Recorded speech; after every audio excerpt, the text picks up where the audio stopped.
Hi, welcome to Yoyo TV. వచ్చే ఎన్నికలే టార్గెట్గా భారతీయ జనతా పార్టీ ప్రక్షాళన మొదలుపెట్టింది.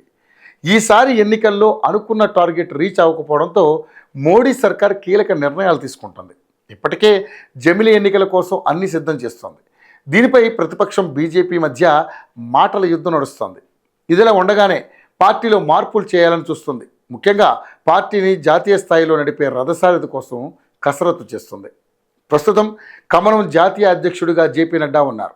ఈయన పదవీ కాలం త్వరలోనే ముగియనుంది. ఈ నేపథ్యంలో కొత్త బాస్ కోసం సెర్చింగ్ స్టార్ట్ చేసింది. అయితే సౌత్ రాష్ట్రాల నుంచి వచ్చి కేంద్ర స్థాయిలో పదవులు దక్కించుకున్న వారిని వేళ్లపై లెక్కించవచ్చు. అతి తక్కువ మంది నాయకులకు ఆ అదృష్టం వరించింది.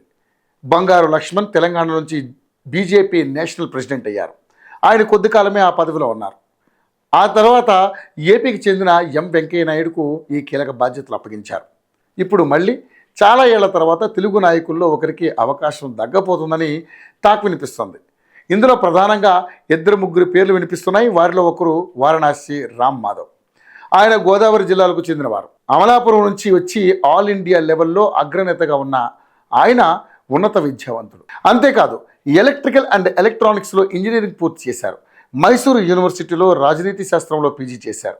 ఆయన రాష్ట్రీయ స్వయం సేవక్ సంఘ్లో కీలకంగా ఉన్నారు. 1981లో ఆయన ఆర్ఎస్ఎస్లో చేరారు. ఆ తర్వాత దశాబ్దాల పాటు ఎంతో సేవ చేశారు. 2014లో బీజేపీలో చేరి జమ్మూ కాశ్మీర్లో ఆ పార్టీ తరపున పనిచేశారు. బీజేపీ జమ్మూ కాశ్మీర్ని ఏలాలన్న కోరికను కొంతలో కొంత నెరవేర్చిన వారు రామ్ మాధవ్. ఆయన అప్పట్లో చేసిన కృషి ఫలితంగా బీజేపీకి జమ్మూలో 25 సీట్లు దక్కాయి. పీడీఎఫ్తో పొత్తు పెట్టుకుని ఉప ముఖ్యమంత్రి పదవిని బీజేపీకి దక్కేలా చేసిన ఘనత ఆయనదే.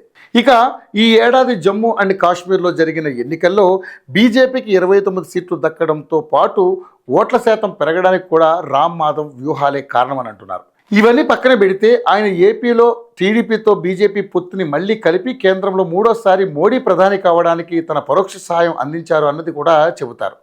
బీజేపీ ఈసారి జాతీయ నాయకత్వాన్ని దక్షిణాదికి చెందిన వారికి ఇవ్వాలని చూస్తున్నట్లుగా సమాచారం. వచ్చే ఎన్నికల్లో ఎక్కువ సీట్లు సౌత్ నుంచే రాబట్టాలన్నది బీజేపీ వ్యూహంగా ఉంది. అందుకే మంచి పలుకుబడి ఉన్న నేతకు అవకాశం ఇస్తే పార్టీ పటిష్టం అవుతుందన్నది బీజేపీ పెద్దల వ్యూహంగా ఉంది. ఇక రామ్ మాధవ్తో పాటు కేంద్ర మంత్రి తెలంగాణకు చెందిన జి కిషన్ రెడ్డి పేరు కూడా పార్టీలో వినిపిస్తుంది. ఆయనకు బీజేపీ జాతీయ అధ్యక్ష పదవిని ఇవ్వాలని కూడా ఒక వర్గం కోరుకుంటుంది.